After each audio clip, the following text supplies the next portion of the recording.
আমি আপনাদের নতুন রুমমেট। মানে আর কেউ ছিল না? হোস্টেল সুপারভাইজার রুমে যাব, গিয়ে কমপ্লেইন করব আমরা।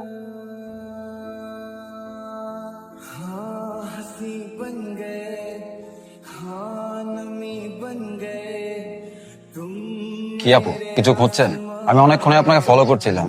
আরে ভয়ের কিছুই নেই, ঢাকায় নতুন না? হ্যাঁ, তা বাড়ি কোথায়? বান্দরবান। একা কেউ থাকে না?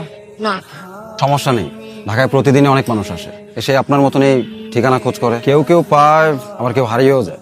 মানে মানে কিছুই না, আপনি একদম ঠিক জায়গায় আসছেন। আপনার যে ঠিকানা লেখা আছে তার পাশেই আমার বাসা। চলেন আপনাকে আমি এগিয়ে দিয়ে আসি। ভয় পাওয়ার কিছু নাই, মানুষকে উপকার করে আমার কাজ। না বলে দেন, আমি যেতে পারছি। হ্যাঁ আপু, এত কিছু নিয়ে একা যেতে পারবেন না। বললাম তো ভয়ের কিছুই নেই, মানুষকে উপকার করে আমার কাজ। চলেন তো। আমি চলে যেতে পারবো, আপনি আমাকে অ্যাড্রেসটা বলে দেন, আমি রিক্সা নিয়ে চলে যাই। ঢাকায় নতুন আসছেন তো, তাই ঢাকার ভাবচক্কর এখনো কিছু বুঝতে পারছেন না। ঢাকা শহরে ফ্রিতে একটা গাছের পাতাও না, আর আমি ফ্রিতে উপকার করতে চাইছি। ধরেন এটা আমার একটা দায়িত্ব। শোনেন আপু, ওই রিক্সা নিয়ে যাবেন বললেন না, যখন রিক্সাওয়ালা জানবে যে আপনি ঢাকা শহরে কিছুই চেনেন না, অযথায় আপনাকে ঘোরান, আপনার কাছ থেকে বেশি ভাড়া আদায় করবে। এখান থেকে মাত্র 5 মিনিটের রাস্তা। চলেন তো, আমি আপনাকে দিয়ে আসি। চলেন। এটা আপনার হোস্টেল, ঠিকানাটা মিলিয়ে নিন। Thank you. আর এটা আমি কখন বললাম আমার টাকা লাগবে? আপনি এত কষ্ট করে আমাকে এখানে নিয়ে এলেন, টাকা নিবেন না? নিবন। আপনি বললেন এই শহরে ফ্রিতে গাছের পাতাও নড়ে না, কেউ কারো সাহায্য করে না, আপনি আমার উপকার করলেন। কেউ করে না ঠিক আছে, কেউ কেউ আবার করে। আমার আপনার বয়সে একটা বোন ছিল, ও ঠিক আপনার মতোই গ্রাম থেকে শহরে এসেছিল পড়াশোনা করার জন্য, কিন্তু পড়াশোনা করা হয়নি। ঢাকায় এসে কিছু বখাটাদের খপ্পরে পড়ে যায়। ওরা ওকে ঠিকানা খুঁজে বের করে দিবে বলে কিডন্যাপ করে, আর আমাদের কাছ থেকে অনেক টাকা মুক্তিপণ দাবি করে। অত টাকা দেওয়ার মতো আমার পরিবারের সামর্থ্য ছিল না।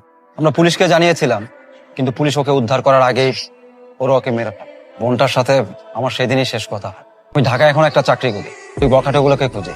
যদি ওদেরকে খুঁজে পাই, শুধু একটা প্রশ্নই করি, কি দোষ করেছিল আমার বোন, কেন ওরা আমার বোনকে মেরে ফেললো? আর যদি এই প্রশ্নের উত্তরটা পেয়ে যায়, এই শহরটা আমি ছেড়ে চলে যাবো। আসলে এই শহরে আমার কোনো কাজ নেই, একটা চাকরি করি, আর অফিস ছুটি হলে বিভিন্ন বাস স্টপে যায় ওই বখাটেগুলোকে খুঁজো। আপনার মতো নতুন কেউ আসলে তাদের সঠিক ঠিকানায় পৌঁছে দেওয়ার চেষ্টা করি। অনেক কথা বললাম, আপনার তো দেরি হয়ে যাচ্ছে, আপনি যান। ভালো থাকবেন। কে আপনি? আমি আপনাদের নতুন রুমমেট। আর কেউ ছিল না? এই আতিয়া, হোস্টেল সুপারভাইজার এটা কি করেছে? কি করছে? আমাদের সাথে নতুন রুমমেট এটা কাকে দিয়েছে? বারবার বলেছিলাম একজন ভালো রুমমেট দিতে। ভালো না খারাপ সেটা তো কিভাবে বুঝবি? হোস্টেল সুপারভাইজার রুমে যাব, গিয়ে কমপ্লেইন করব আমরা। আর তোর সমস্যা হলে তুই যা, আর এর মধ্যে আমাকে টানিস না। তুমি এখনো দাঁড়িয়ে আছো কেন? যাও, বেডে গিয়ে ব্যাগপত্রগুলো গুছিয়ে নাও।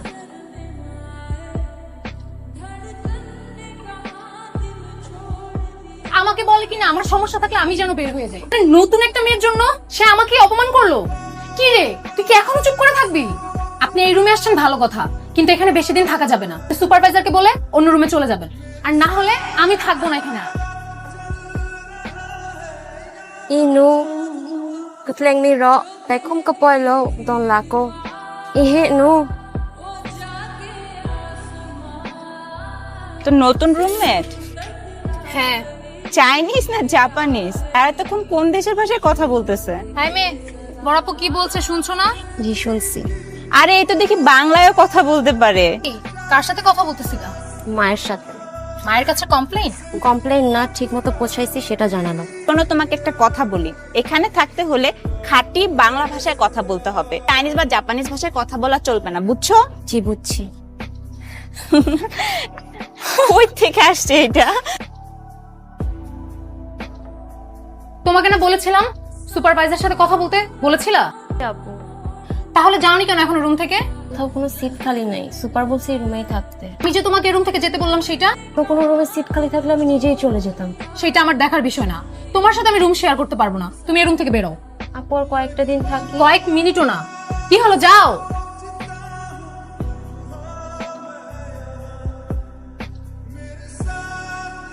তুমি এখানে কি করছো? আপু আমি রুমে ছিলাম, ভাল লাগতেছিল না, এর জন্য ছাদে আসছি। এখন তোমাকে রুম থেকে বের করে দিয়েছে তাই না? আপু আমি নিচ থেকে আসছি। আমি সব জানি। তুমি কি ভাবছো কিছু লক্ষ্য করিনি? তুমি সবই লক্ষ্য করি। আপু ওরা আমার সাথে এমন করে কেন? আমি পাহাড় থেকে আসছি দেখে আমি ওদের মতো দেখতে না তাই? সবাই কোথায় এমন করে? হোস্টেলে তো আরো মেয়েরা আছে, তারাও কি তোমার সাথে এরকম করে? না একজনের কথায় তুমি কেন কষ্ট পাচ্ছ? আপু আসলে আমি এই শহরে অনেক স্বপ্ন নিয়ে আসছি, পড়া করব, একটা ভালো চাকরি করব, বাবা মার দুঃখ দূর করব। এখানে এসে আমার মনে হচ্ছে আমার ফিরে যেতে হবে। এখানে কোনো মতে সার্ভাইভ করতে পারতেছি না। তুমি কি ভাবছো তোমার সাথে শুধু একাই এগুলো ঘটতেছে? আপনার সাথেও কেমন ঘটছে? আপনি তো দেখতে ওদের মতো। যারা খারাপ তাদের সাথে এই জাতি, ধর্ম, বর্ণ এগুলো কোনো ম্যাটার করে না। তাদের কাছে ম্যাটার করে যে কিভাবে একটা মানুষকে ছোট করা যায়। আর এই পৃথিবীতে ভালো মানুষও আছে। তোমার ধর্ম, বর্ণ এগুলো তাদের কাছে কোনো বিষয়ই না। তুমি একজন মানুষ, এটাই তাদের কাছ থেকে সব থেকে বড় একটা বিষয়। তুমি হচ্ছে এদেশের একজন গর্বিত নাগরিক। আমার জন্য যে আইন, আমার জন্য সেম। কে কি বললো, কে কি না বললো, এগুলো নিয়ে নিজেকে কষ্ট দিও না। তুমি কখনো নিজেকে আলাদা ভাববা না। আমিও তোমার মতো অনেক স্বপ্ন নিয়ে এই শহরে এসেছিলাম, কিন্তু এই যে আমি কম কথা বলি, চুপ করে থাকি, এটাই অনেকে আমার দুর্বলতা ভেবেছিল আমাকে দিয়ে যা খুশি তাই করিয়ে নেওয়া যায়। কিন্তু আমি যখন বুঝতে পারলাম যে আমার এই চুপ করে থাকাটাই আমার সব থেকে বড় দুর্বলতা, তখন থেকে আর চুপ করে থাকি। আর যখন আমি প্রতিবাদ করা শুরু করলাম, তখন ওরা চুপ হয়ে গেল। কিন্তু আপু আমি চাই না কোনো ধরনের ঝামেলায় জড়াইতে। আমি এসব থেকে সবসময় দূরে থাকতে চাই। এটাকে ঝামেলায় জড়ানো বলে না, এটাকে বলে নিজেকে প্রোটেক্ট করা। তুমি যদি এখানে সার্ভাইভ করতে না পারো, তাহলে তুমি এখানে থাকতে পারবা না। তোমাকে এই শহরে সার্ভাইভ করা শিখতে হবে। যদি তুমি সার্ভাইভ করা শিখতে পারো, তাহলে এই শহর তোমাকে অনেক কিছু দিবে। আর যদি না পারো, তাহলে বিদায় নিয়ে চলে যেতে হবে। এখন ডিসিশন তোমার, তুমি সার্ভাইভ করবা নাকি বিদায় নিয়ে চলে যাবা।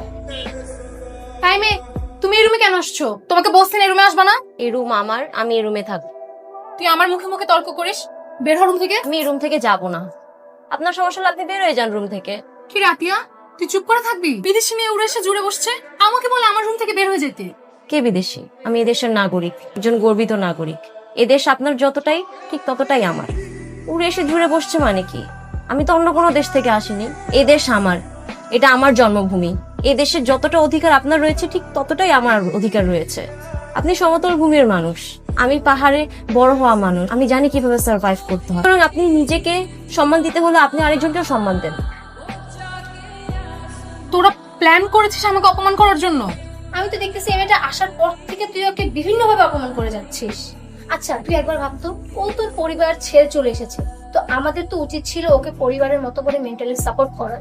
সেটা না করে তোকে বের করে দিচ্ছিস। আজকে ওর যদি কোনো দুর্ঘটনা ঘটে, তুই সারা জীবন নিজেকে মাফ করতে পারবি তো? সরি আপু, ওকে মাফ করে দিও। সরি কেন বলতেছেন আপনি?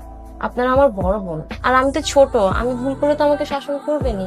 তুমি কোনো ভুল করো না, ভুলটা আসলে আমারই। তোমার জায়গায় আমি থাকলে আমারও ঠিক তোমার মতোই খারাপ লাগতো। তোমাকে না বুঝে অনেক কিছু বলে ফেলেছি, পারলে আমাকে মাফ করে দিও। আপনি অনেক ভালো মনের মানুষ, আপনি কোনো কষ্ট নিবেন না। আমি এখন বাসায় বলতে পারবো যে আমার দুটো বোন আছে। আমার বাসায় আমাকে নিয়ে আর চিন্তা করা লাগবে না।